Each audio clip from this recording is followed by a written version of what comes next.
Ushul Sunnah, yang mana dua kitab ini sebetulnya sama saja. Di sini sama saja, tetapi Ushul Sunnah Imam Ahmad ya agak lebih banyak permasalahan yang disebutkan. Dan insyaallah nanti di akhir di akhir pertemuan nanti kita bacakan Ushul Sunnah Imam Humaidi. Ya, karena sebetulnya temanya sama saja. Nanti insyaallah juga pada kesempatan nanti saya akan memberikan sanad dari Ushul Sunnah Imam Humaidi. Ya, karena itulah asal dari kitab Ushul Sunnah. Ushul Sunnah yang ada di tangan kita ini, ya, punya Imam Ahmad bin Hanbal. Ya, ditulis seorang ulama, ya, dikenal dengan Nasir Sunnah, ya, penolong Sunnah, ya, Imam Ahlussunnah wal Jamaah. Karena beliau teguh, ya, di dalam masa fitnah. Ketika pada masa beliau fitnah yang besar, fitnah tentang bahwasanya Al-Quran itu makhluk, ya, sebab ya, fitnah tersebut, dan beliau tetap mengatakan Al-Quran kalam Allah, ya, Quran itu adalah firman Allah Subhanahu Wa Taala, sehingga beliau dipenjara dan beliau tetap dalam akidah demikian, sehingga dikenal dengan Imam Ahlussunnah wal Jamaah atau dikenal dengan Nasir Sunnah yang menolong sunnah Nabi Sallallahu Alaihi Wasallam. Imam Ahmad bin Hanbal banyak sekali menarik beliau, banyak sekali keutamaan beliau. Di antara keutamaan beliau, ya, berkata Imam Abdul Razzaq As-San'ani, kata beliau, ma ra'aitu afqah wala arwa min Ahmad bin Hanbal. Saya tidak pernah melihat orang yang lebih faqih dan orang yang lebih wara daripada Imam Ahmad bin Hanbal. Maka ini menunjukkan, ya, kefakihan beliau, menunjukkan wara'nya beliau, ya, sebagaimana disebutkan oleh Imam Abdul Razzaq. Ya. Bahkan Imam Ahmad bin Hanbal disebut beliau juga dikenal dengan ahli hadis, ya. Makanya berkata Abu Zur'ah, ya, ya, ketika beliau memuji Imam Ahmad bin Hanbal, kata Abu Zur'ah, kana Ahmad ibn Hanbal yahfadhu alfi hadis, ya, sesungguhnya Imam Ahmad bin Hanbal, ya, dia hafal, ya, seribu hadis. Maksudnya adalah dia menghafal kurang lebih 1 juta hadis, ya. Kemudian ditanya Abu Zur'ah, dari mana engkau tahu? Wa ma yudrik, ya, dari mana engkau tahu dia hafal banyak gitu? Kata Abu Zur'ah, dzakartu fa akhadtu alaihi al-abwab. Kata Abu Zur'ah, saya pernah mudzakarah sama Imam Ahmad bin Hanbal. Saya menyebutkan hadis-hadis tersebut, saya mudzakarah, dan saya mengambil dari dia banyak sekali bab-bab dalam ilmu hadis. Ya. Ini menunjukkan bahwasanya selain beliau seorang faqih, beliau juga seorang imam muhaddisin dan diberikan hafalan yang sangat kuat. Taib, kita baca, ya, kitab yang ada di kita ini, walaupun saya katakan, ya, sebelum beliau ini ada kitab Ushul Sunnah Al-Humaidi. Nanti kita baca Ushul Sunnah, nanti di akhir kita selesai pembahasan Ushul Sunnah punya Imam Ahmad, karena sama saja. Taib, kata beliau, ya, berkata Imam Ahmad bin Hanbal, sebelumnya ini ada sanad, ya, disebutkan di sini.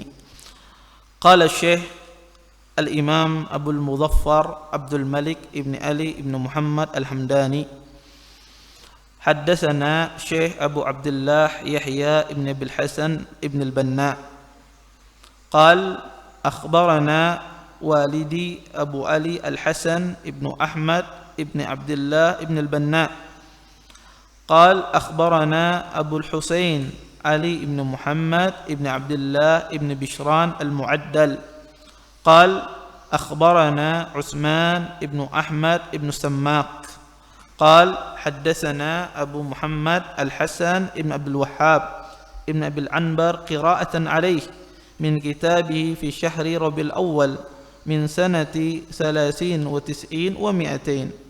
قال حدثنا أبو جعفر محمد بن سليمان المنقري البصري بالتنيس قال حدثني عبدوس ابن مالك الأطار قال سمعت أبا عبد الله أحمد بن حنبل. Ya, yang dari tadi saya bacakan itu ya sanad dari kitab ini. Qala sami'tu Abu Abdullah Ahmad bin Hanbal, ya, saya mendengar Abu Abdullah Imam Ahmad bin Hanbal mengatakan, kata Imam Ahmad, usulus sunnah indana at-tamassuk bima kana alaihi ashabu Rasulillah sallallahu alaihi wasallam wal iktida'u bihim wa tarkul bid'ah. Berkata Imam Ahmad, adapun usulus sunnah, ya, pokok-pokok sunnah indana menurut kita, kata Imam Ahmad, yaitu berpegang teguh dengan ya apa yang dicontohkan, yang dilakukan oleh sahabat Nabi SAW dan mengikuti para sahabat-sahabat tersebut. Wa tarkul bid'ah, dan meninggalkan, menjauhi perbuatan bid'ah. Perkataan Imam Ahmad di sini usul sunnah, kata beliau usul sunnah. Yang dimaksudkan oleh beliau di sini adalah usul sunnah adalah kaidah-kaidah. Ya, kaidah-kaidah di dalam akidah Ahlussunnah wal Jamaah. Ya, kata beliau usul sunnah di sini maksudnya adalah qawaid. Beliau ingin berbicara tentang masalah kaidah di dalam Ahlussunnah wal Jamaah. Ya. Kemudian kata as-sunnah, ya, kalau kata as-sunnah ini kita dapati di buku-buku akidah, maka maknanya berbeda dengan makna sunnah kalau kita dapati di buku-buku hadis. Kata sunnah di dalam buku-buku akidah biasanya maknanya adalah diddul bid'ah, lawannya bid'ah. Atau kata mereka as-sunnah maksudnya adalah akidah. Ya, ketika mereka mengatakan usulus sunnah artinya kaidah-kaidah di dalam masalah akidah. Karena kata sunnah itu memiliki pengertian yang sangat banyak. Di antaranya sunnah itu menurut ulama hadis, ya, segala sesuatu yang disandarkan kepada Nabi SAW, baik perkataan, perbuatan, ya, atau perbuatan sahabat yang dilakukan di hadapan Nabi SAW, maka itu sunnah. Tapi sunnah menurut fuqaha lain lagi, dikerjakan berpahala, ditinggalkan tidak mendapat dosa. Sehingga kadang-kadang di sebahagian masyarakat mereka kadang-kadang bingung, kenapa memelihara jenggot itu sunnah, kenapa dicukur kada boleh? Maka sunnah saja, dikerjakan berpahala, ditinggalkan tidak mendapat dosa. Kenapa makan tangan kiri kada boleh? Padahal itu sunnah saja. Karena di masyarakat itu banyak memahami sunnah itu dengan pengertian fuqaha, pengertian ahlu fikih. Ya. Maka seseorang juga harus dipahamkan ketika kita berbicara sama orang, maksudnya yang saya maksudkan sunnah ini bukan pengertian fuqaha, tapi ini adalah sesuatu yang datang dari Nabi SAW. Sebab itu pula sunnah, ketika kata sunnah ini di dalam buku-buku akidah seperti dalam buku ini, maka yang dimaksudkan kata sunnah itu yang dimaksudkan adalah akidah atau lawan kata dari bid'ah. Makanya kata beliau di sini usulus sunnah, ya, kaidah-kaidah di dalam masalah akidah, ya, dari sisi Ahlussunnah wal Jamaah. Kata beliau, ya, at-tamassuk bima kana alaihi ashab Rasulullah sallallahu alaihi wasallam wal iktida'u bihim. Ya. Bahwasanya kata beliau usul sunnah itu menurut Ahlussunnah wal Jamaah adalah, pertama adalah at-tamassuk, berpegang teguh, ya, dengan apa yang dilakukan oleh sahabat Nabi SAW, ya. dan mencontoh mereka. Kaum muslimin dan muslimat yang dimuliakan oleh Allah Subhanahu wa taala,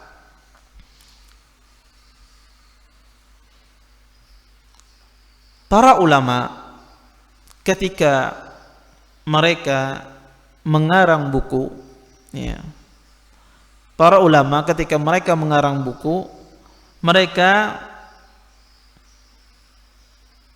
memiliki dua cara. Pertama, ulama terdahulu ketika mereka mengarang buku, mereka menyebutkan hadis, dalil, Quran dan sunnah saja. Sebutkan Quran, sunnah, sebutkan Quran dan sunnah, sudah. Ya. Bab itu, penjelasan bab itu dijelaskan oleh Quran dan sunnah atau hadis-hadis Nabi sallallahu alaihi wasallam. Ini ada metode semacam ini di ulama-ulama terdahulu. Ada juga ulama terdahulu ketika mereka, ya, mengarang kitab, mereka menyebutkan, ya, matannya, kemudian mereka jelaskan, ya, menyebutkan matan tanpa menyebutkan dalil. Ya.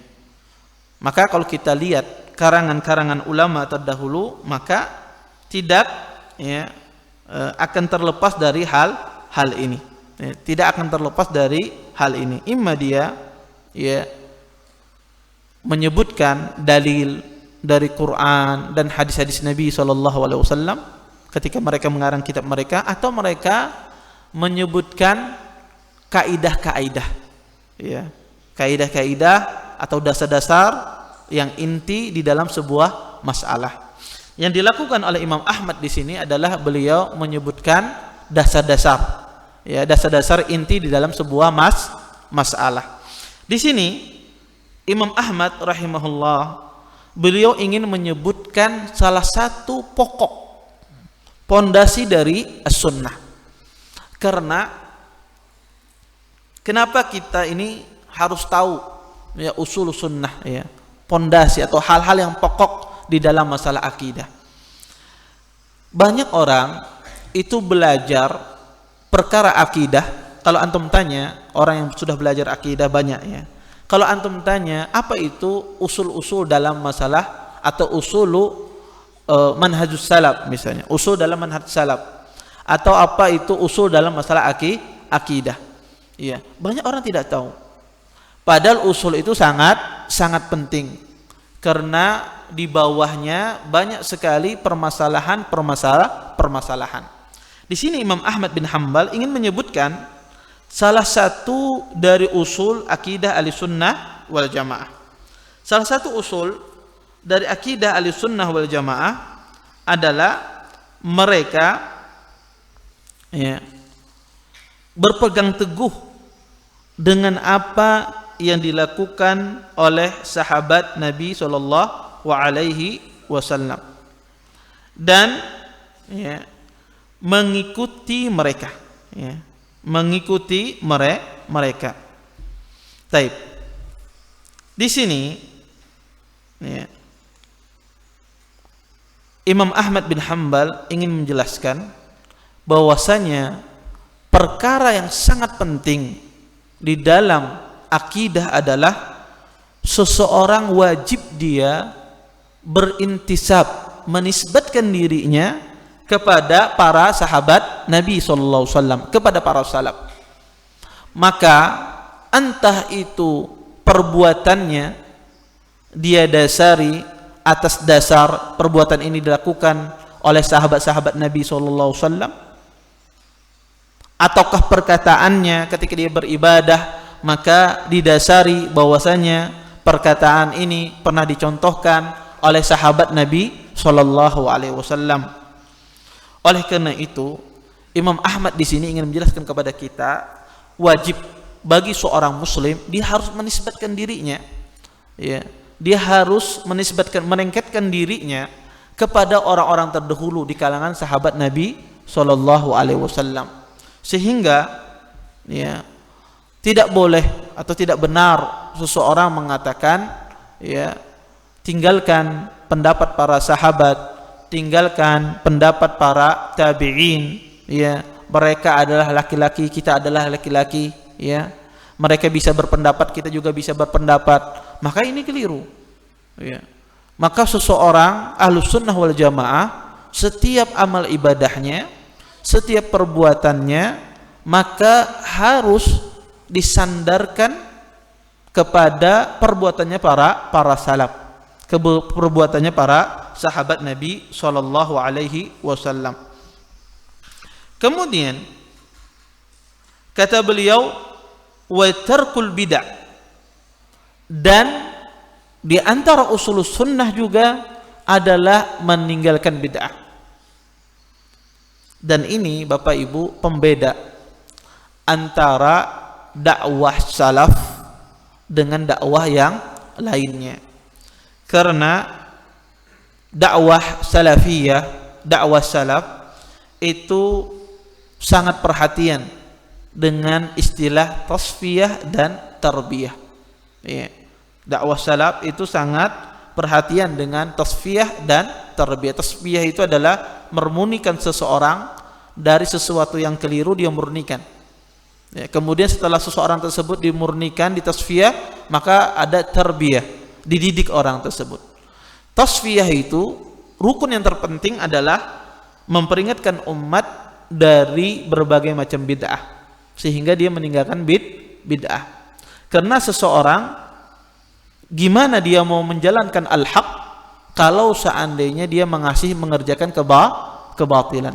Maka hendaknya seseorang tersebut diperingatkan dulu agar dia meninggalkan kebatilan. Setelah dia meninggalkan kebatilan, baru dia dididik ya bagaimana cara yang benar dalam menjalankan syariat Islam. Ya. Kemudian kata beliau, wa kullu bid'atin fahiya dolalatun. Ya. Kata beliau, setiap bid'ah itu adalah sesat. Ya. Setiap bid'ah itu adalah sesat. Ya. Bid'ah dijelaskan oleh para ulama, maknanya adalah cara baru di dalam beragama. Cara baru di dalam beragama. Ya.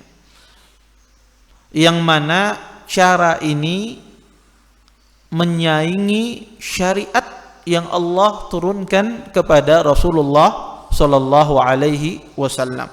Maka ini mana bid'ah. Ya. Dan bid'ah ini tidaklah muncul kecuali akibat pertama kejahilan manusia, kejahilan orang. Tidaklah bid'ah itu muncul akibat kejahilan manusia dalam perkara agama. Makanya semakin orang itu jauh dari menuntut ilmu, maka semakin mudah dia terkena bid'ah. Semakin orang tersebut menuntut ilmu, semakin dia jauh dari kena bid'ah. Ya. Maka ini pentingnya orang menuntut ilmu terus menerus. Semakin dia menuntut ilmu, semakin dia jauh dari bid'ah.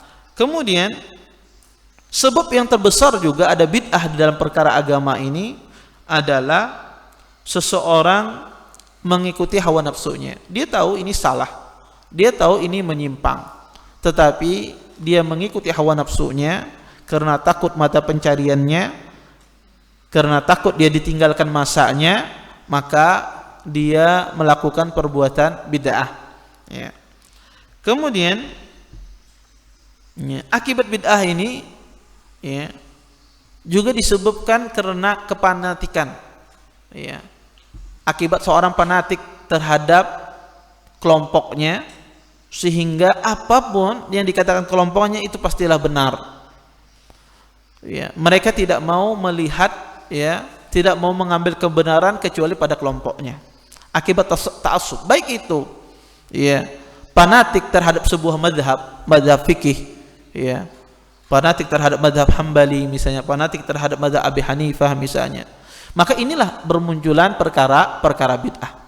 Ya. Dan bid'ah ini muharram, ya, diharamkan di dalam Islam. Ya. Maka ya, kata Imam Ahmad, di antara prinsip Ahlussunnah wal Jamaah adalah wa tarkul bid'ah. Ya, meninggalkan bid'ah. Kemudian kata beliau,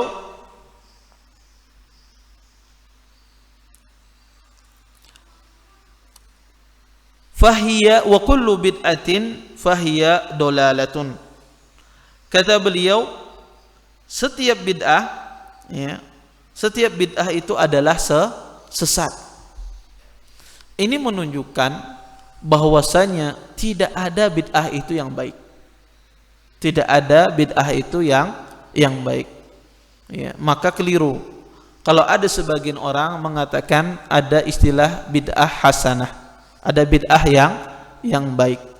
Tidak ada. Dan ulama ya mengatakan tidak ada bid'ah itu yang baik. Semuanya adalah sesat. Dan bantahan yang paling mudah ketika orang mengatakan ada bid'ah hasanah, maka bantahannya yang paling mudah adalah bagaimana cara membedakan antara bid'ah hasanah dengan bid'ah dolalah. Maka tidak ada satupun yang bisa. Ya, apa kaidahnya? Kapan suatu bid'ah yang dikatakan hasanah? Kapan sesuatu dikatakan dolalah? Maka itu cara bantahan yang paling mudah. Ya. Maka tidak ada bid'ah itu ada hasanah. Tidak ada, semuanya adalah kesesatan. Kemudian kata beliau, wa tarkul khusumat wal julus ma ashabil ahwa wa tarkul mira' wal jidal wal khusumat fid din. Dan di antara prinsip Ahlussunnah wal Jamaah juga adalah mereka meninggalkan permusuhan, perdebatan, ya, dan duduk bersama ashabil ahwa, duduk bersama ahlul bidah, dan meninggalkan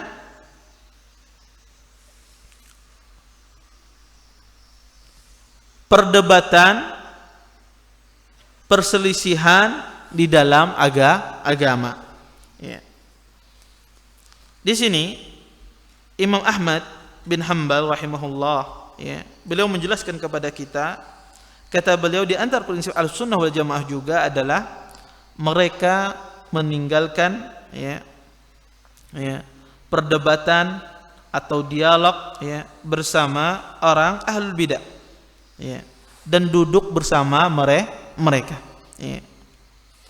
Kenapa kita disuruh untuk meninggalkan atau tidak duduk bersama orang-orang yang menyimpang? Karena orang yang suka duduk dengan orang-orang yang menyimpang itu bisa membawanya kepada keperbuatan bid'ah. Orang yang suka duduk dengan orang-orang yang memiliki pemahaman yang salah, ya, bermujalasah, duduk bersama mereka, maka itu bisa membawa orang tersebut kepada pemahaman yang menyimpang. Ya. Dan ya, kenapa kita dilarang berdebat dengan ahlul ahwa? Ya, karena pada asalnya ahlul ahwa, ya, atau orang ahlul bidah itu mereka tidak mencari kebenaran, tidak mencari kebenaran, dan tujuan seseorang berdialog, berdebat dengan orang-orang yang menyimpang adalah ingin mencari kebenaran karena Allah, bukan karena untuk menolong diri, untuk memamerkan dirinya agar dikatakan hebat, atau ingin menghinakan orang lain dan semisalnya. Makanya dilarang, ya, seseorang itu, ya, duduk atau berdebat sama ahlul ahwa,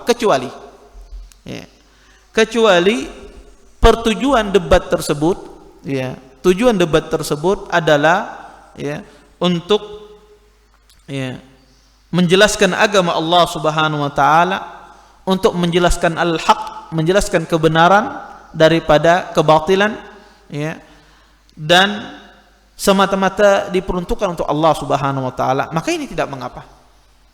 Tetapi jika seandainya perdebatan tersebut, ya, semata-mata untuk intisar li nafs, untuk agar, ya, mengangkat, ya, kedudukannya, untuk memasyhurkan dirinya, atau ingin menyebarkan kebatilan, atau tidak menginginkan dari tujuan perdebatan tersebut karena Allah, maka ini adalah yang dilarang. Inilah yang dimasukkan oleh Imam Ahmad, ya, wa tarkul khusumat wal julus ma ashabil ahwa wa tarkul mira', ya, meninggalkan perdebatan bersama mereka dalam perkara agama, ya. Kemudian, ya,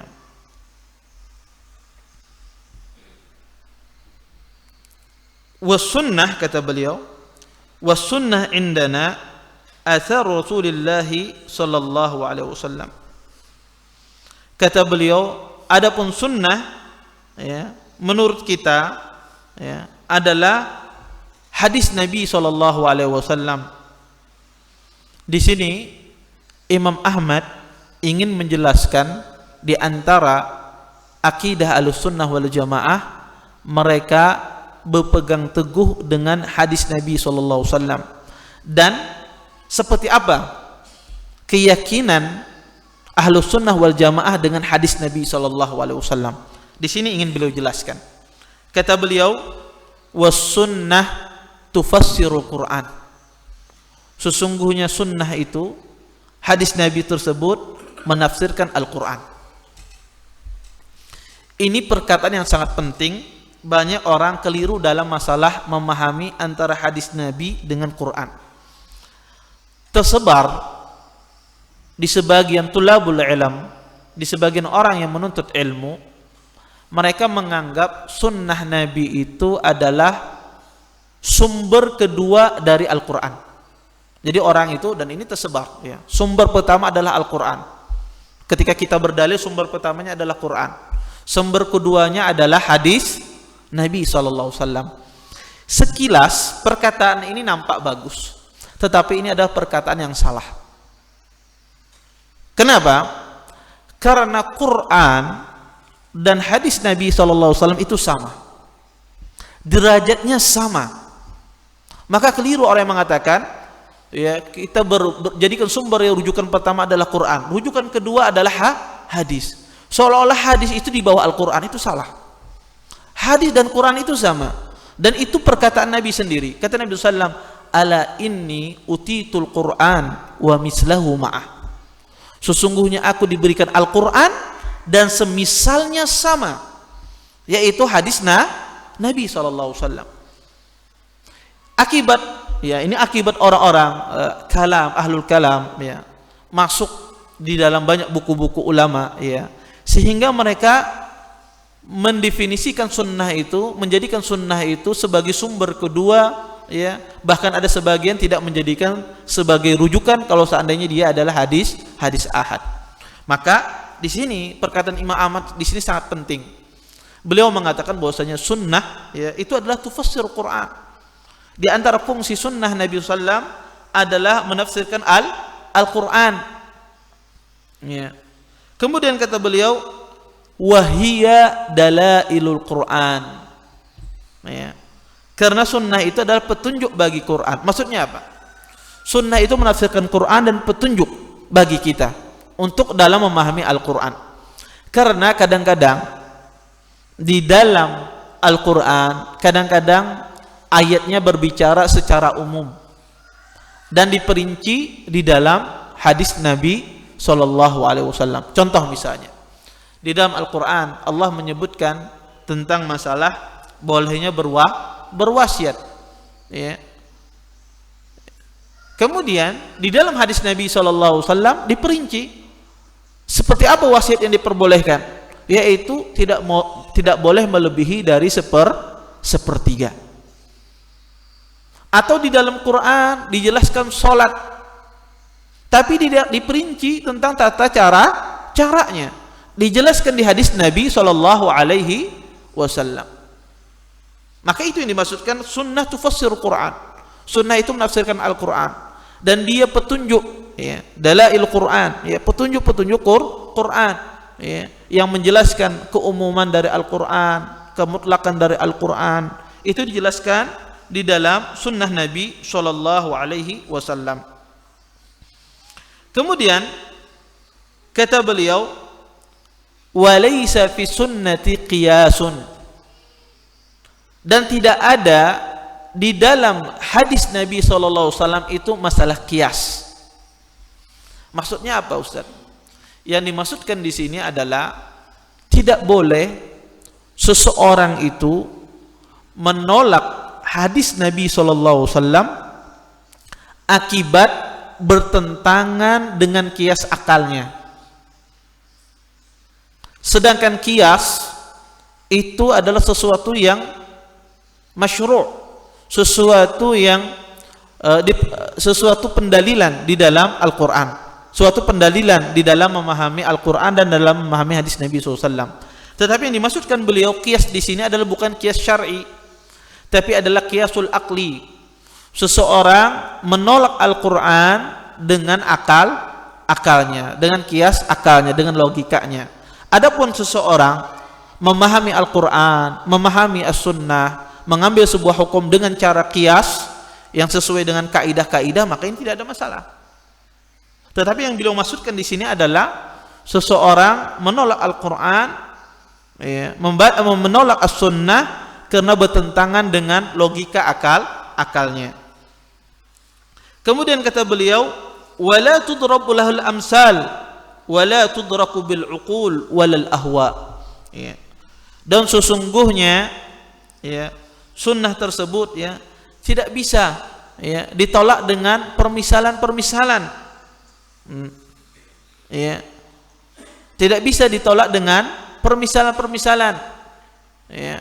Dan jangan pula, ya, seseorang menolak sunnah tersebut, ya, ya, dengan ahwa dia, ya. Karena kita wajib beriman, ya, terhadap apa yang ditetapkan oleh Nabi SAW, walaupun akal kita tidak menerimanya.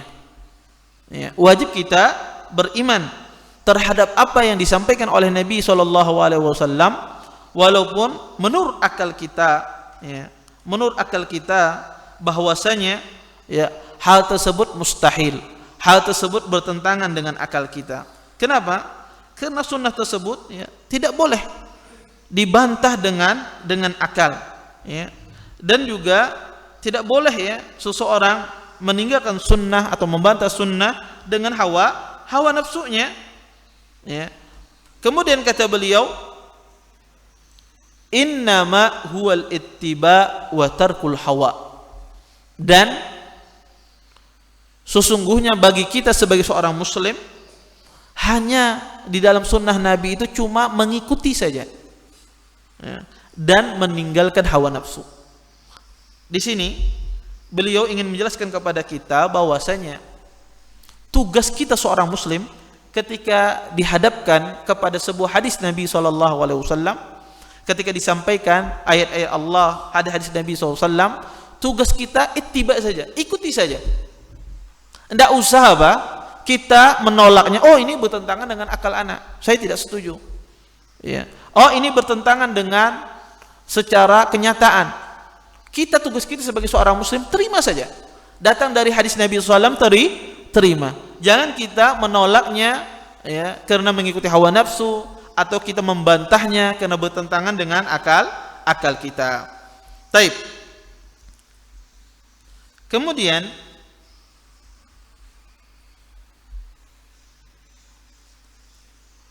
berkata Imam Ahmad di sini, wa minas sunnatil lazimah man taraka minha khaslatan lam yaqbalha wa yu'min biha lam yakun min ahliha.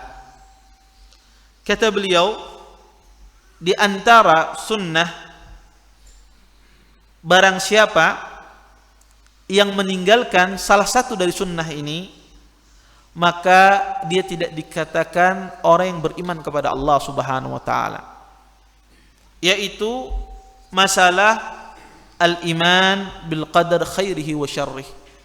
Seseorang beriman dengan qadar, ketentuan Allah Subhanahu wa taala, yang baik ataukah yang buruk. Kata beliau,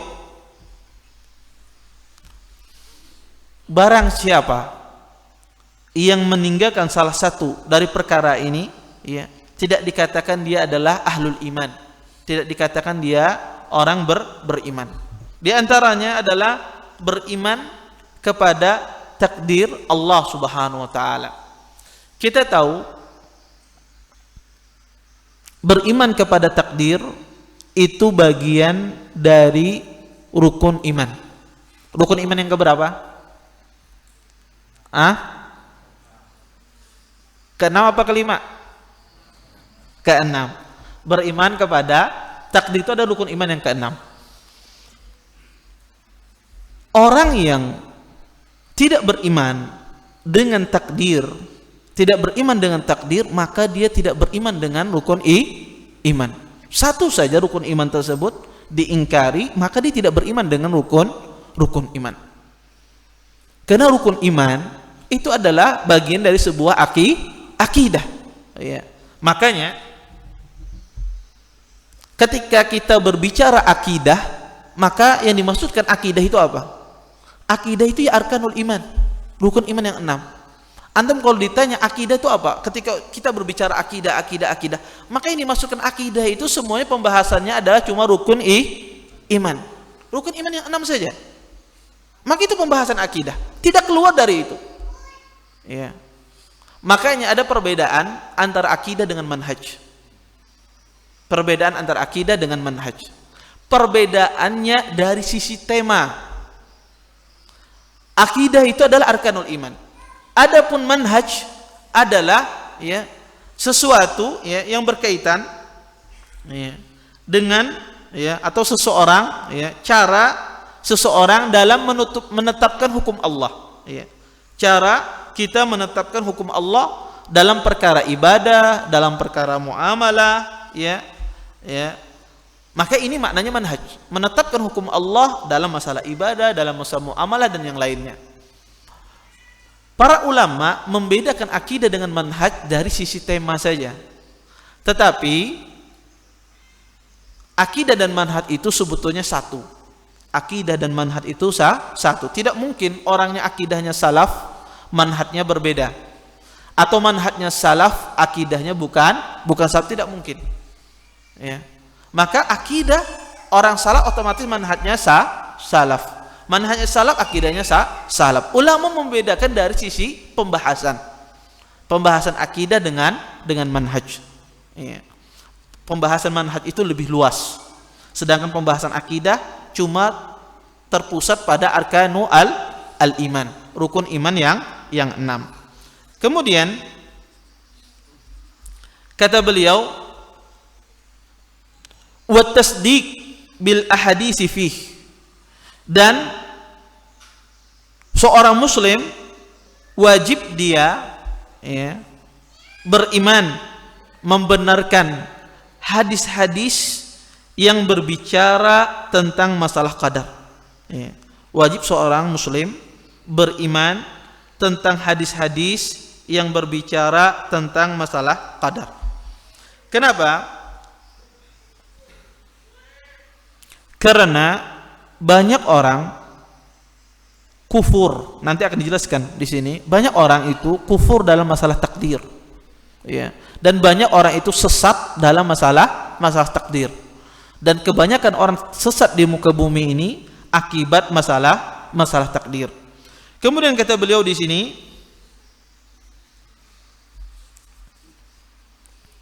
wal imanu biha la yuqal lima wala kaif. Innama huwal iman, innama huwa tasdiqu wal imanu biha. Kata beliau, ya, wajib seseorang membenarkan hadis-hadis dalam masalah takdir dan beriman kepadanya. Dan jangan pula seseorang di dalam masalah takdir dia mengatakan lima wala kaif. Ya. Jangan seseorang dalam masalah takdir dia mengatakan lima wala kaif. Kenapa dan bagaimana?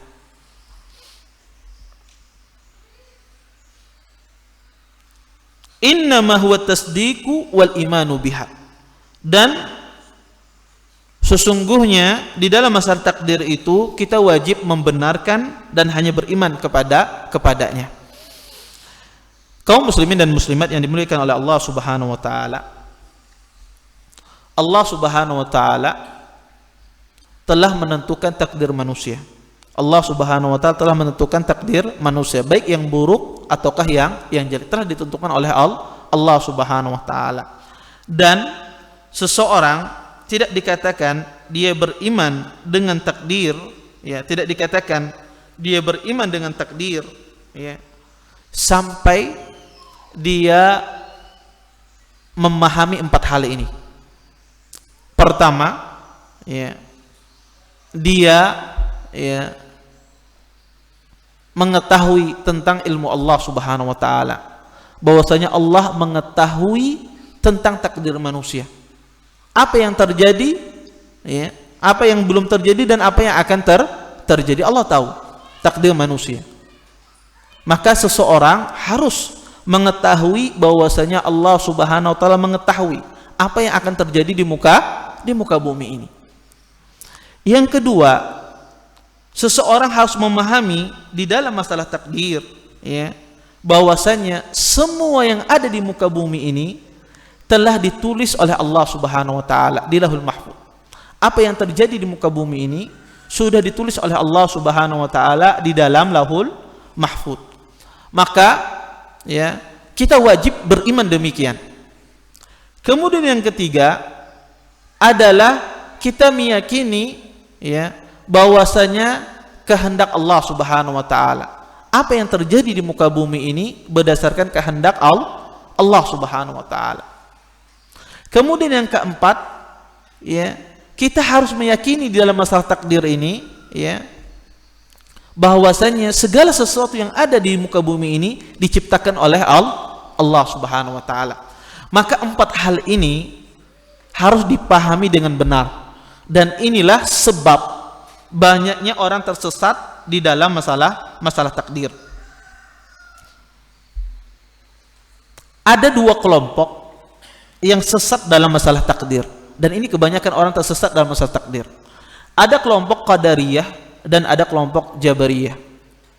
Kelompok Qadariyah ini dia mengatakan bahwasanya Allah Subhanahu wa taala tidak mengetahui apa yang akan terjadi. Ya, ini yang gulu di dalam masalah Qadariyah. Sehingga dia menisbatkan kepada Allah itu kejahilan. Ya, Allah tidak tahu apa yang akan terjadi. Makanya manusia itu berbuat maksiat, kata mereka, Allah tidak tahu apa yang akan terjadi. Di sini dia menafikan ilmu Allah Subhanahu wa taala. Kenapa dia ingin menafikan ilmu Allah? Karena dia ingin mensucikan Allah sebetulnya. Ingin mensucikan Allah Subhanahu wa taala. Kenapa? Karena mereka memahami bahwasanya mereka memahami bahwasanya segala sesuatu yang ditakdirkan Allah itu pasti Allah sukai, kata mereka. Segala sesuatu yang ditakdirkan Allah itu pasti Allah sukai. Ketika manusia itu melakukan maksiat, kata mereka Allah tidak senang terhadap maksiat. Berarti Allah tidak tahu maksiat ini. Sehingga mereka menafikan jahil kepada Allah Subhanahu wa taala. Dan sebaliknya, kelompok lawannya adalah Jabariyah. Dia mengatakan bahwasanya manusia melakukan perbuatan maksiat di muka bumi ini itu dipaksa oleh Allah Subhanahu wa taala. Jabariyah, Allah memaksa dia. Itu kehendak Allah. Orang ini bermaksiat, orang ini melakukan hal-hal yang menyimpang, maka ini kehendak Allah Subhanahu wa taala. Kenapa mereka ini salah? Karena mereka ini tidak memahami 4 tingkatan dalam masalah takdir tadi. Masalah ilmu Allah, masalah kitabah yang ditulis di Lauhul Mahfuz, kemudian masalah masyiah, kehendak Allah Subhanahu wa taala, dan masalah al-haq, bahwasanya Allah menciptakan sesuatu yang ada yang di muka bumi ini. Maka 4 hal ini, kelompok ini salah dalam memahami takdir, sehingga mereka tersesat. Dan orang banyak tersesat dalam masalah takdir. Dan kata Imam Ahmad tadi, ya, bahwasanya dalam masalah takdir kita jangan banyak mengatakan kenapa dan begini. Cukup kita beriman kepada Allah Subhanahu wa taala. Karena Allah Subhanahu wa taala bermuamalah kepada hambanya. Allah itu bermuamalah kepada hambanya ketika hamba tersebut melakukan kemaksiatan, Allah bermuamalah kepada hambanya secara adil. Kita berbuat dosa, 1 kali kita berbuat dosa ditulis satu dosa. Berbuat 2 dosa ditulis dua dosa. Allah secara adil ketika bermuamalah kepada hambanya. Tetapi ketika orang itu melakukan perbuatan kebaikan, Allah bermuamalah kepada hambanya secara fadl, secara berlebih. Ya. Orang berbuat 1 kebaikan diganjar oleh Allah dengan 10 kebaikan, bahkan ratusan kebaikan. Di dalam kebaikan Allah bermuamalah secara fadl. Taib, kita di dalam masalah takdir harus meyakini Allah ketika bermuamalah kepada hambanya di dalam kebaikan, bermuamalah secara fadl. Kita perbuatan kita sedikit, Allah ganjar dengan pahala surga. Padahal tidak semisal, tidak sebanding dengan surga yang Allah janjikan perbuatan yang kita kerjakan. Yang kedua, ya dalam masalah takdir, agar orang itu tidak salah dalam masalah takdir, Allah Subhanahu wa taala paling tahu tentang keadaan hambanya. Mana yang lebih maslahat untuk hambanya. Kenapa orang ini diberikan musibah, diberikan penyakit? Kenapa orang ini tidak diberikan musibah? Kenapa orang ini disempitkan rezekinya? Kenapa orang ini diluaskan rezekinya? Kenapa orang ini tidak ada masalah di dalam rumah tangganya? Kenapa orang ini banyak masalah rumah tangganya? Allah Subhanahu wa taala bermuamalah kepada hambanya berdasarkan ilmunya dan hikmahnya. Allah tahu yang lebih pantas bagi kita. Makanya Allah kasih ujian semacam ini.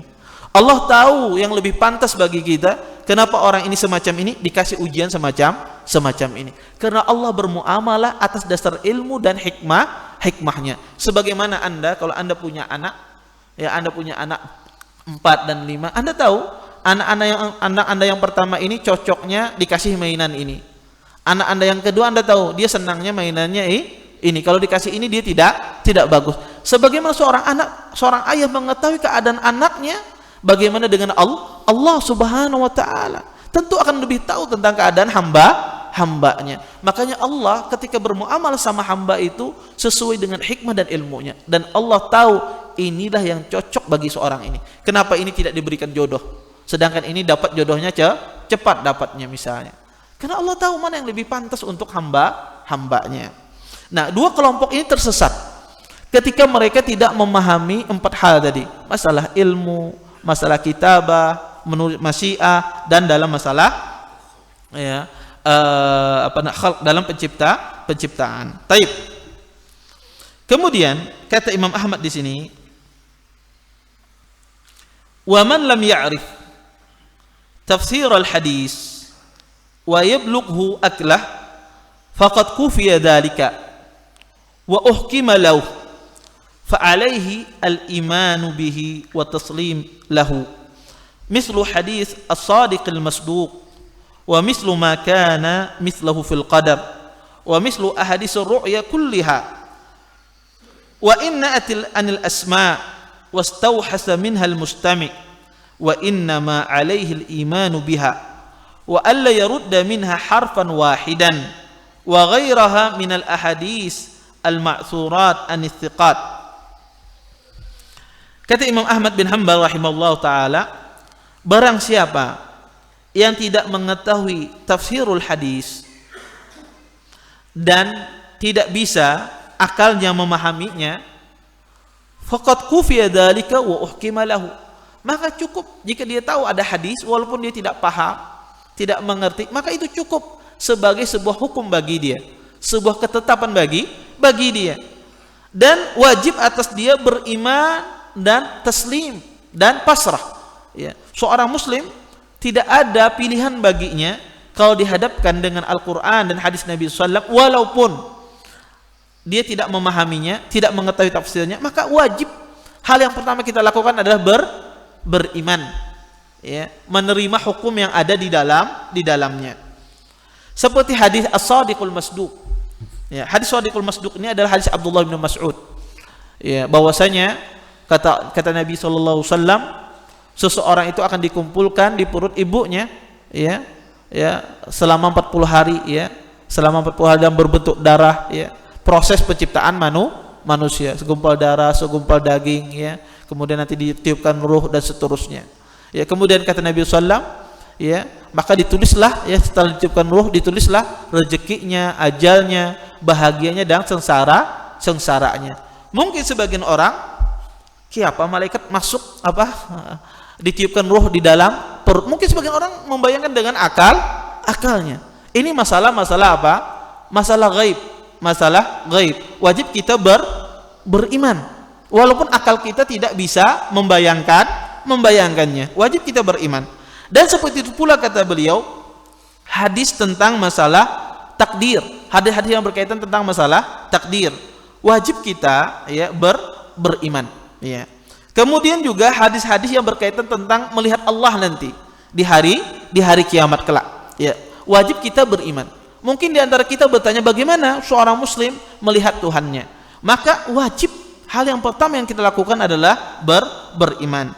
Karena Ahlus Sunnah wal Jamaah dalam bermuamalah di dalam hadis-hadis, khususnya dalam perkara gaib, dalam perkara hadis asma wa sifat, ya, maka Ahlussunnah wal Jamaah mereka beriman, ya, tentang hadis-hadis tersebut, ya, beriman tentang hadis-hadis tersebut walaupun akalnya tidak bisa menangkapnya, walaupun akalnya tidak bisa membayangkannya. Kata beliau, wa inna ati anil asma, walaupun asing, ya, dari pendengaran, ya, wastauhasa minhal mustami', dan merasa aneh bagi orang yang mendengarnya. Wa innama alaihil imanu biha, dan wajib atasnya beriman. Wa alla yarudda minha harfan wahida, dan janganlah dia menolak dari hadis-hadis tersebut walaupun satu huruf. Wa ghairiha minal ahadis, dan selainnya dari hadis-hadis al-ma'surat an-thiqat yang diriwayatkan dari orang-orang yang terpercaya. Kemudian kata beliau, wa alla yuhasima ahadan wa la yunadhirahu wa la yata'allamal jidal, dan janganlah seseorang, ya, berdebat, ya, dan bermunadharah, dan jangan pula dia belajar al-jidal, belajar perdebatan. Maksudnya apa? Yang dimaksudkan di sini adalah perdebatan yang batil, ya. Maka seseorang, ya, jangan dia berdebat atau belajar berdebat dengan batil. Adapun berdebat dengan al-haq, tujuannya al-haq, menjelaskan kebenaran, maka ini tidak dilarang. Kemudian kata beliau, fa innal kalam fil qadar wal ru'yati wal Qur'an wa ghairiha minas sunan makruhun wa manhiyun anhu la yakunu sahibuhu wa in asaba bi kalami sunnah min ahli sunnah hatta yada al jidal wa yusallim wa yu'min bil athar. Kata beliau, sesungguhnya berbicara tentang masalah qadar, takdir, dan membicara tentang masalah ru'yah, penglihatan Allah Subhanahu wa taala, melihat Allah, wal Qur'an, dan berbicara tentang masalah Qur'an, ya, dan selainnya, minas sunani, dari sunan-sunan, makruhun wa manhiyun anhu. Ini sesuatu yang dibenci dan sesuatu yang dilarang. Maksudnya apa? Orang terlalu luas berbicara masalah takdir, dan orang, ya, terlalu banyak bertanya bagaimana melihat Allah dan semisalnya. Dan orang banyak berbicara tentang masalah Quran itu, ya, apakah Quran itu makhluk atau tidak makhluk, ya. Kemudian dia merinci dengan demikian, maka ini adalah sesuatu yang makruh kata beliau, dan ini sesuatu yang dilarang, ya. Kemudian kata beliau, tidaklah, ya, pelakunya, ya, dikatakan dia min ahli sunnah sampai dia meninggalkan al-jidal, meninggalkan perdebatan, ya, maksudnya perdebatan batil, dan wa yusallim wa yu'min bil athar, dan dia beriman terhadap athar-athar tadi, hadis-hadis tadi, baik itu hadis tentang ru'ya, tentang melihat Allah, hadis tentang takdir, beriman kepada takdir, hadis tentang masalah perkara gaib, hadis tentang perkara asma wa sifat, wajib kita beriman tentang masalahnya. Taib. Kemudian kita ambil satu lagi insyaallah, ya. Kata beliau, wal Qur'an kalamullah wa laysa bimakhluqin. Kata Imam Ahmad, dan akidah Ahlussunnah wal Jamaah meyakini Quran itu adalah kalamullah. Quran itu adalah kalamullah, wahyu Allah Subhanahu wa taala. Wa laysa bimakhluq, dan bukan makhluk. Wala yad'u ay yaqula laysa bimakhluqin, dan janganlah seseorang merasa takut, merasa lemah mengatakan Quran itu bukan makhluk. Fa inna kalamullah laysa bibainun minhu wa laysa minhu syai'un makhluk. Ya. Kata beliau, sesungguhnya Quran itu kalamullah, dan dia tidak terlepas dari Allah Subhanahu wa taala, dan dia bukan bagian dari suatu makhluk. Di sini Imam Ahmad bin Hanbal rahimahullahu taala ingin menjelaskan kepada kita tentang masalah Al-Qur'an. Kata beliau, keyakinan Ahlus Sunnah tentang masalah Quran itu pertama kalamullah, firman Allah Subhanahu wa taala, bukan makhluk. Kenapa? Karena banyak manusia keliru atau terdapat penyimpangan di dalam masalah Quran. Khususnya orang-orang Mu'tazilah. Mereka mengatakan Quran itu adalah makhluk. Mereka mengatakan Quran itu adalah makhluk, bukan firman Allah Subhanahu wa taala. Terus terus apa bedanya? Apa dampaknya kalau kita katakan Quran ini kalamullah atau kita katakan Quran ini makhluk? Apa dampaknya? Apa konsekuensinya? Ketika seorang mengatakan Quran ini kalamullah, firman Allah, dengan orang mengatakan Quran ini adalah makhluk, apa konsekuensinya? Konsekuensinya sangat banyak. Yang pertama, ketika orang itu mengatakan Quran itu makhluk, maka dia pertama membatalkan Al-Qur'anul Karim. Ya, dia membatalkan Al-Qur'anul Karim. Dia mendustakan Al-Qur'an. Karena Allah Subhanahu wa taala mengatakan wa kadzalika auhayna ilaika ruhan min amrina. Ya, sesungguhnya telah kami wahyukan kepada engkau wahai Rasulullah sallallahu alaihi wasallam. Ya. Maka wahyu itu harus datang dari Allah Subhanahu wa taala. Maka ketika seorang mengatakan Quran itu makhluk, dia otomatis mendustakan Al-Quran itu sendiri. Ini kelazimannya. Kemudian yang kedua, orang yang mengatakan Quran itu makhluk, kelazimannya dia membatalkan membatalkan perintah dan larangan yang ada di dalam Al-Quran. Ya. Setiap perintah yang ada di dalam Al-Quran dia katakan ini perintah makhluk, bukan perintah Al-Khaliq. Ini larangan makhluk, bukan larangan Al-Khaliq, bukan larangan pencipta. Maka dia akan membatalkan semua perintah dan larangan di dalam Al-Quran. Ya.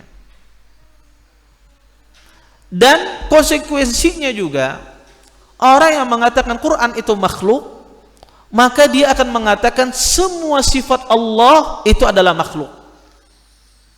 Semua sifat Allah itu adalah makhluk. Dia akan katakan ketika Allah Subhanahu wa taala ya memiliki sifat kasih sayang ar-rahmah, ya, sifat kasih sayang, ya, Allah Maha Pecinta, Maha Cinta. Dia katakan semua sifat Allah itu makhluk. Kenapa? Karena berbicara itu merupakan sebuah sifat. Ketika kita katakan sifat itu adalah sifat makhluk, maka semua sifat Allah yang lain ada juga sifat makhluk. Ya, ini konsekuensinya. Dan banyak konsekuensi orang yang mengatakan Quran itu makhluk. Ya. Oleh karena itu Ahlussunnah wal Jamaah keras dalam masalah ini. Ya, bahwasanya Quran itu adalah kalamullah. Ya. Bahwasanya Quran itu adalah firman Allah Subhanahu wa taala. Ya. Kemudian, ya,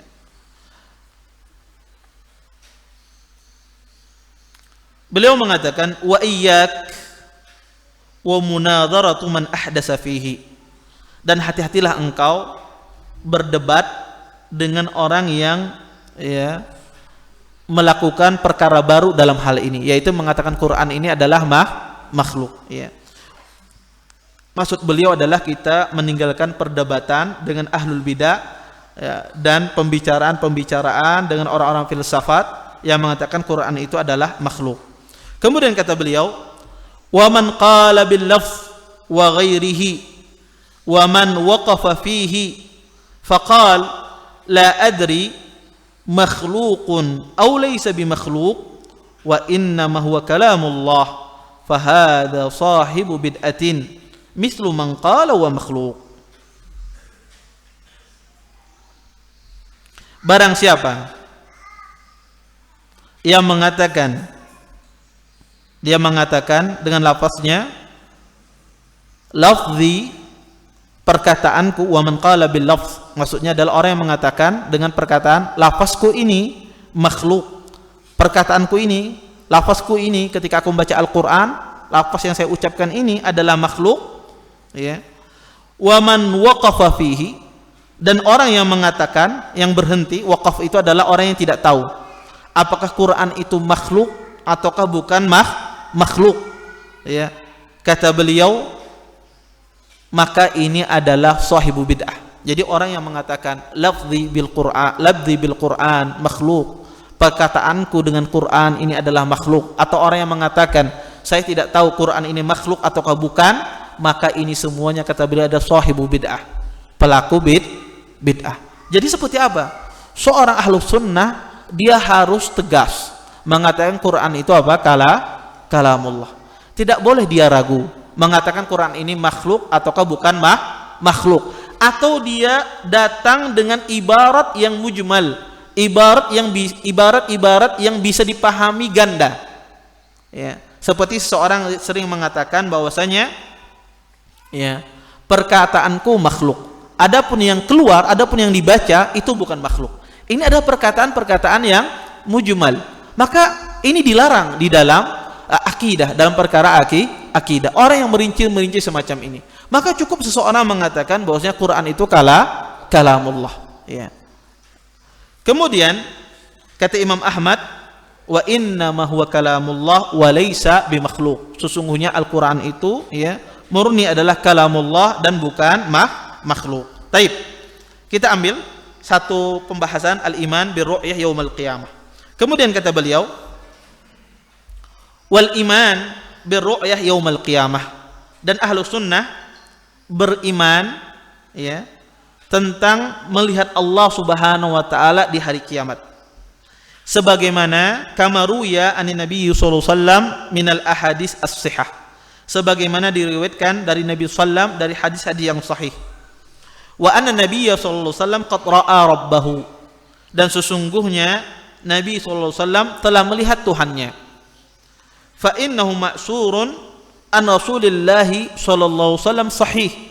Sesungguhnya, ya, ada riwayat yang diriwayatkan dari Nabi sallam dalam hal ini, bahwasanya Nabi sallam melihat Tuhannya. Rawahu Qatadah an Ikrimah an Ibni Abbas, sebagaimana diriwayatkan dari Qatadah dari Ikrimah dari Ibni Abbas, yaitu hadis Nabi sallam, ra'aitu Rabbi azza wa jalla, ya, sungguhnya kata Nabi sallam, saya melihat Allah subhanahu wa taala. Tetapi hadis ini, ya, hadis yang lemah.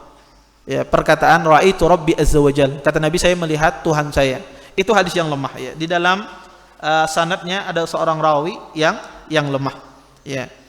Kemudian warawul Hakam Ibni Aban an Ikrimah an Ibni Abbas, dan juga diriwayatkan dari Hakam Ibni Aban dari Ikrimah dari Ibni Abbas hadis yang sama, saya melihat Tuhan saya. Ini juga hadis yang lemah, ya. Kemudian warawahu Ali ibn Zaid an Yusuf ibn Mihran an Ibn Abbas, dan diriwayatkan dari Ali ibn Zaid dari Yusuf ibn Mihran dari Ibn Abbas juga hadis yang sama tentang bahwasanya Nabi SAW melihat Tuhannya, dan ini juga hadis yang lemah. Semua tiga hadis ini yang saya sebutkan, yang disebut oleh Imam Ahmad ini semuanya hadis yang lemah tentang bahwasanya Nabi SAW melihat Tuhannya di dunia, ya. Para ulama mengatakan bahwasanya yang dilihat oleh Nabi SAW adalah nur, cahaya. Sebagian ahlu ilmu mengatakan, ya, oleh karena itu ahlu sunnah wal jamaah, ya, berkeyakinan seorang muslim melihat Tuhannya nanti di hari kiamat kelak.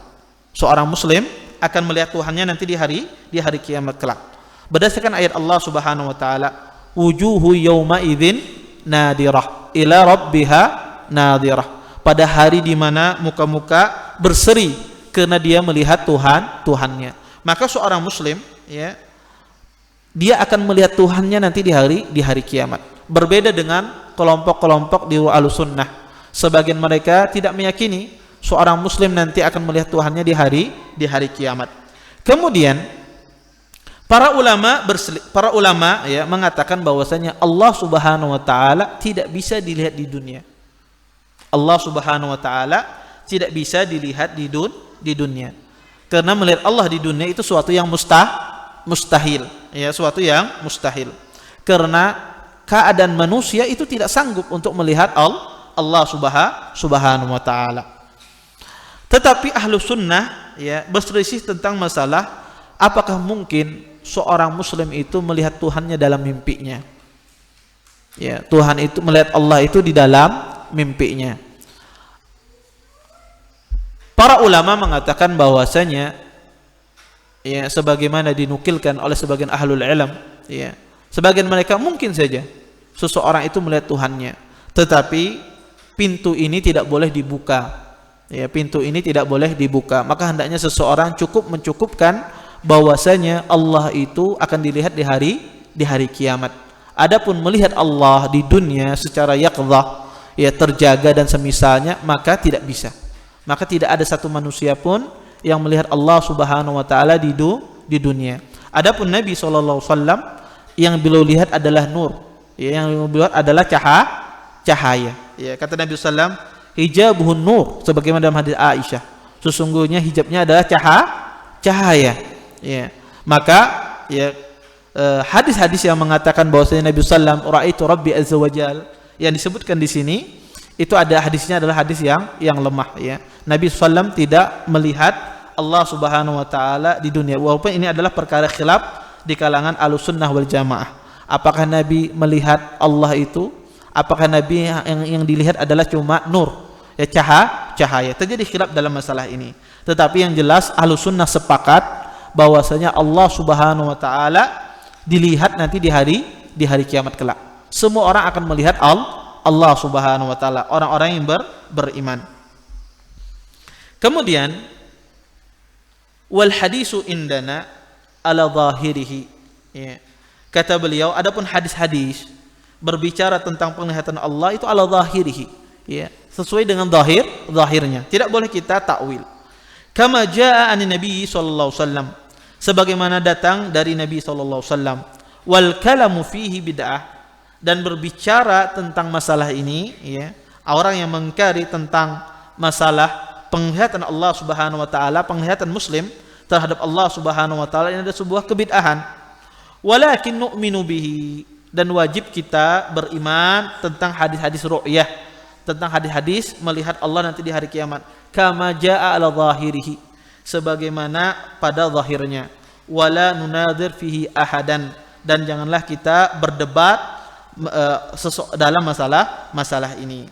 Ya, maka ya di sini Imam Ahmad bin Hanbal ya menjelaskan kepada kita tentang masalah seorang muslim akan melihat Tuhannya di hari kiamat kelak, dan ayat-ayat yang berbicara tentang masalah ini sangat banyak ya, sangat banyak. Di antaranya ayat yang saya bacakan tadi, wujuhu yauma idzin nadira ila rabbiha nadirah.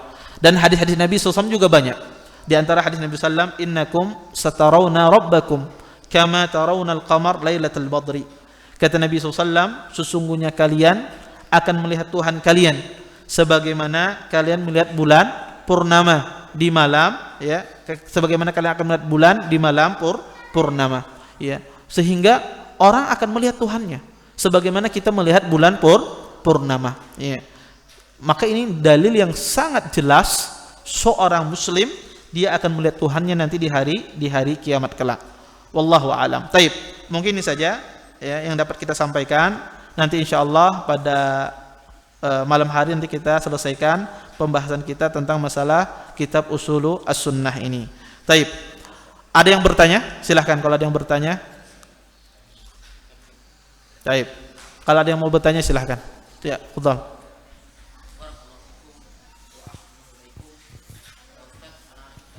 Terkait dengan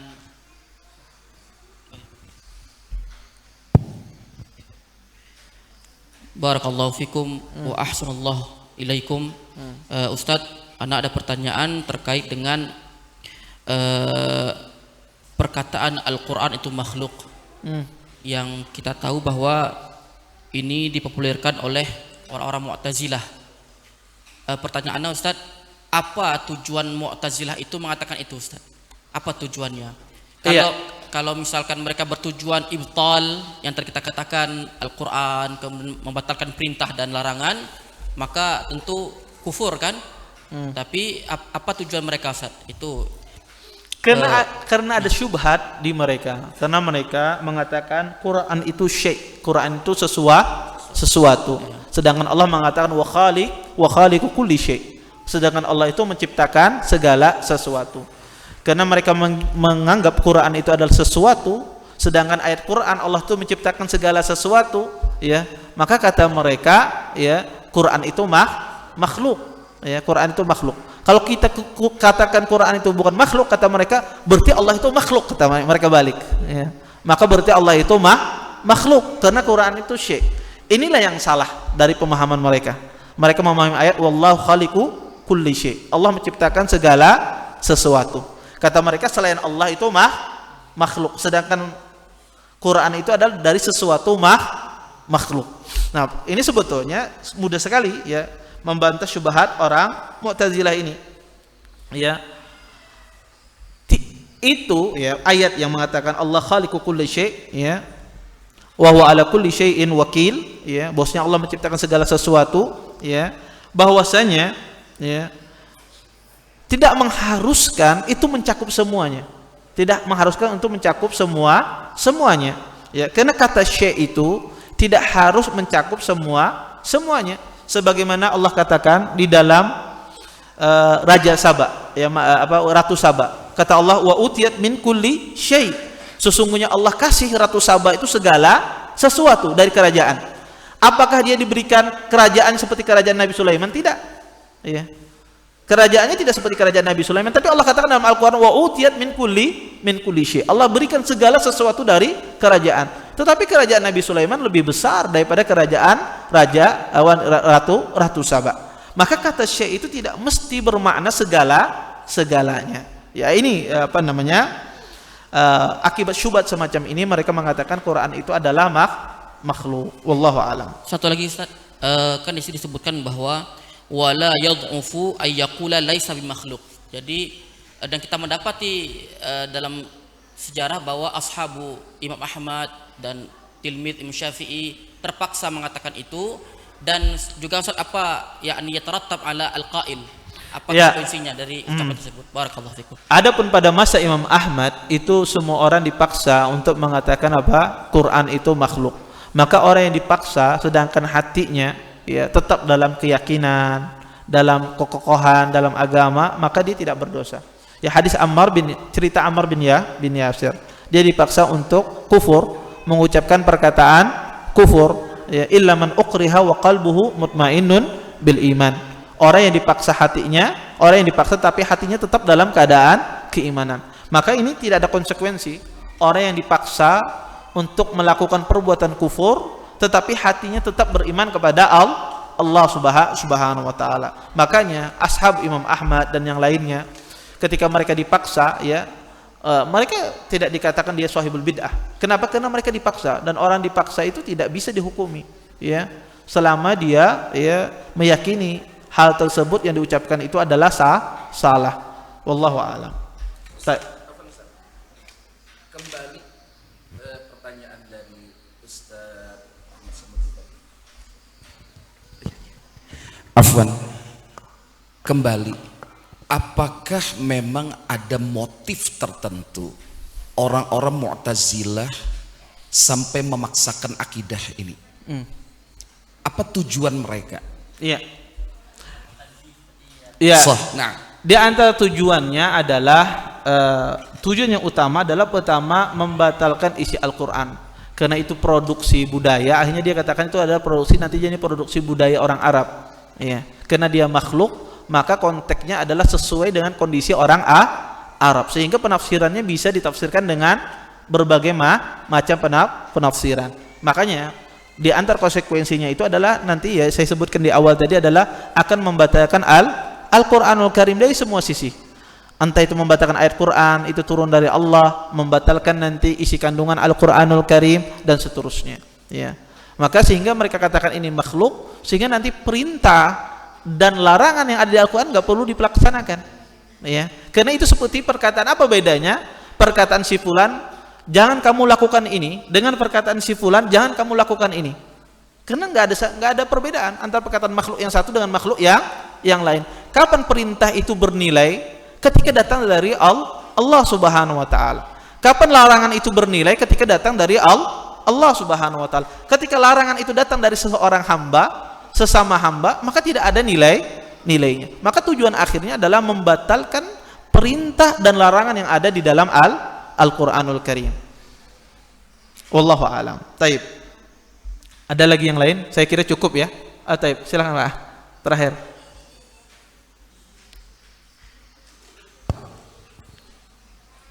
Terima kasih Ustaz.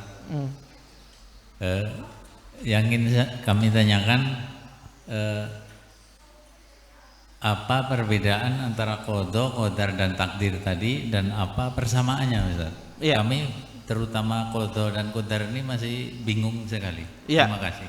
Jazakumullah khair atas pertanyaannya. Pertanyaan yang bagus ya. Beliau menanyakan apa perbedaan qada dengan takdir.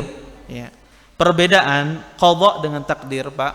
Takdir itu adalah sesuatu yang Allah tentukan tentang kejadian. Ini fulan akan terkena ini, fulan akan dapat ini. Itu takdir namanya. Adapun qada, sesuatu yang terjadi yang menimpa kita, itu namanya qada.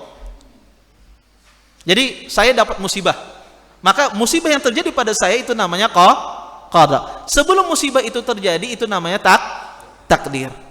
Ini dibedakan dari sisi itu. Maka ketika disebutkan takdir dan qada di dalam sebuah nas, di dalam Al-Quran dan hadis, ya, ada disebutkan takdir, disebutkan qada, maka kita memaknainya semacam itu. Sesuatu yang ditakdirkan, belum terjadi. Ya. Adapun qada adalah sesuatu yang terjadi. Nah, tetapi ketika disebutkan di Al-Quran itu cuma qada saja atau disebutkan takdir saja, maka dia mencakup dua makna tersebut. Dia mencakup dua makna tersebut. Makanya idza ijtama'a iftaraqa wa idza iftaraqa ijtama'a. Itu seperti kata iman dan Islam. Seperti kata iman dan Islam. Iman itu ditafsirkan adalah yang keyakinan di dalam hati. Sedangkan Islam sesuatu yang zahir, ya, yang di luar, yang nampak. Tetapi ketika dia disebutkan dalam Al-Qur'an cuma iman saja, maka mencakup di sana Islam. Ketika disebutkan di sana cuma Islam saja, mencakup di dalamnya makna iman. Tapi ketika disebutkan bersamaan, maka memiliki makna masing-masing. Sama seperti qada dan takdir. Ya. Maka ketika disebutkan takdir, maka dia mencakup makna qada. Ketika disebutkan qada, maka dia mencakup makna takdir. Tapi ketika disebutkan berbarangan, maka memiliki makna masing-masing. Wallahu a'lam. Baik. Saya kira cukup ya. Kita tutup dengan doa kafaratul majlis. Subhanakallahumma bihamdika asyhadu an la ilaha illa anta astaghfiruka wa atubu ilaik. Assalamualaikum warahmatullahi wabarakatuh.